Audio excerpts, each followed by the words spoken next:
क्या हो सकता है? एक छोटा सा एग्जाम्पल दूं। 2 गांव हैं,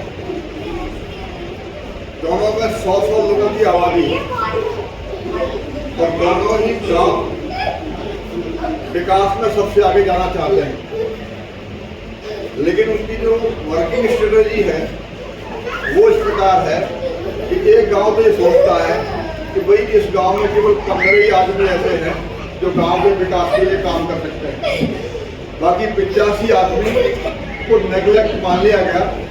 उसमें महिलाएं भी हैं 50% और बाकी एससी समाज का आदमी था। तो व्यवस्था कुछ ऐसी थी कि उस समय एससी को और महिलाओं को पढ़ने का अधिकार नहीं दिया गया था, तो इसलिए वो ऐसा मानते थे कि इस गांव का विकास 15 ही आदमी कर पाएंगे, बाकी 85 बेकार को नहीं करेंगे। ये हो गई एक गांव की बात। अब दूसरे गांव की बात। दूसरा गांव ये सोचता है कि हमारे यहाँ जो 100 आदमी हैं वो 100 के 100 विकास के लिए काम करने के तैयार है, काम करेंगे। तो आप मुझे बताएं कौन सा गांव तेजी से विकास कर सकता है? क्लियर है?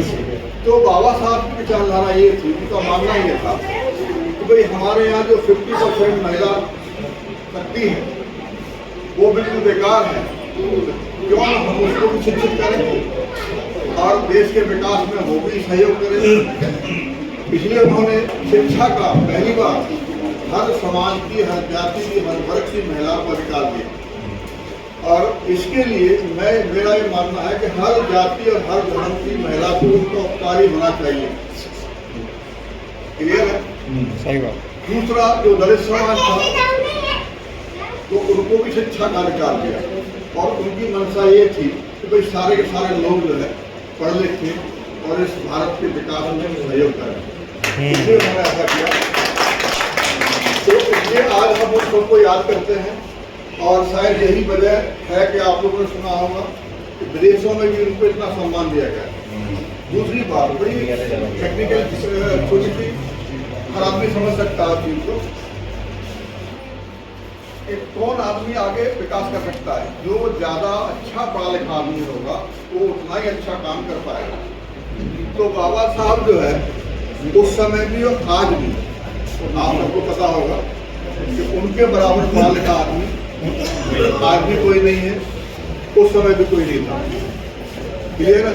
ये तो सब जानते ही हैं। और सबसे महानता उनकी इस बात में भी है कि उन्होंने किन परिस्थितियों में पढ़ाई की।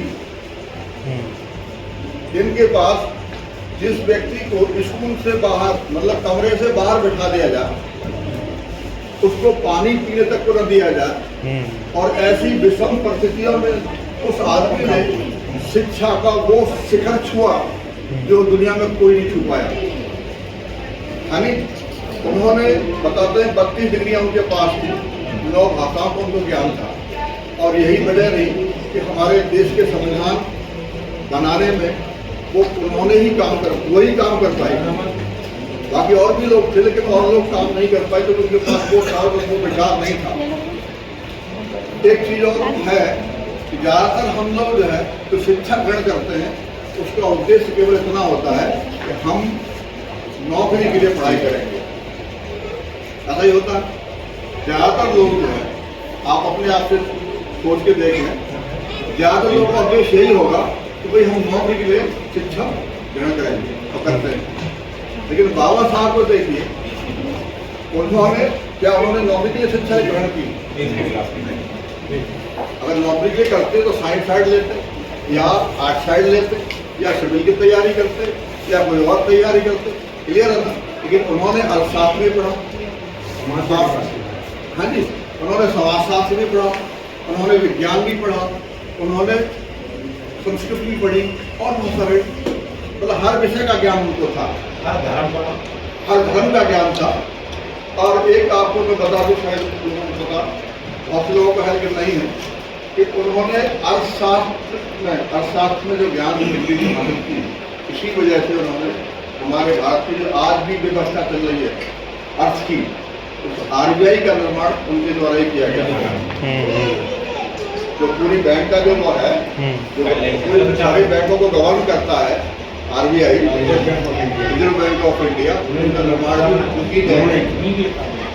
इसके अलावा जल की व्यवस्था उन्होंने जो रहंदबान परियोजना थी पहली, वो उनकी देन थी।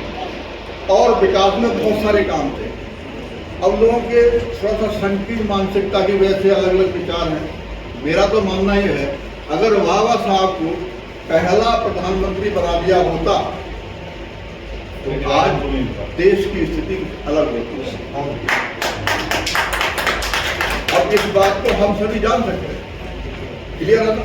क्योंकि जो आदमी जिस लेवल के थॉट रखता है उसी हिसाब से वो आदमी काम कर सकता है। तो उनके बराबर उस समय भी कोई पढ़ा लिखा नहीं था। इसलिए मैं कहता हूँ अगर उनको पहला पीएम बनाया होता तो आज देश क्लियर। तो बाकी बहुत सारी बातें हैं बाबा साहब के बारे में। मैं एक उनकी जो शिक्षा थी उनकी ओर से एक निवेदन सभी से करूँगा कि उनका मूल उद्देश्य ये था और उनकी मूल पावर यही थी कि सबसे इम्पोर्टेंट चीज़ थी शिक्षा। उन्होंने कहा भी है, अपने किसी पुस्तक में लिखा भी है, शिक्षा शेरनी का दूध है, जो पिएगा वही रहेगा।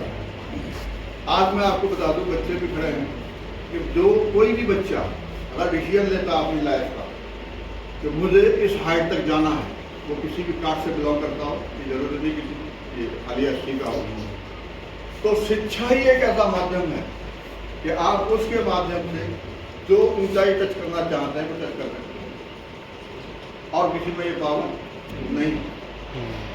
तो उनकी जो उद्देश्य था कि भाई शिक्षित बनो, उसके बाद संगठित बनो और उसके बाद संघर्ष करो। संघर्ष का मतलब थोड़ा इसमें भ्रांति होती है लोगों को। संघर्ष का मतलब ये नहीं कि जगह तो लड़ाई करते रहो, ये मतलब नहीं था उनका। मतलब ये अपने अधिकार के लिए, अपने राइट के लिए अकॉर्डिंग लॉ, कानून के तहत आप जो है अपनी बात को रखिए। मेरा ऐसा संज्ञान में है कि बाबा साहब एक ऐसे नेता हुए हैं जो कभी जेल नहीं गए। बाकी आप इतिहास उठा के देख लीजिए, जितने भी नेता हैं सबको जेल जाना पड़ा है। कारण यही है कि वो पढ़े लिखे व्यक्ति थे और वो कभी भी कानून के खिलाफ कोई काम नहीं करते। और शायद इसीलिए पहला कानून मंत्री उनको बनाया गया, देश का पहला कानून मंत्री बाबा साहब को बनाया। तो उनकी शिक्षा, उनका जन्मदिन मनाने का अर्थ यही है कि हम उनकी शिक्षाओं पर याद गौर करें और अपने जीवन में उनको आत्मसात करें। इसी के साथ मैं अपनी भाषा समाप्त करूँगा और कोई भी साथी हमारा उनके बारे में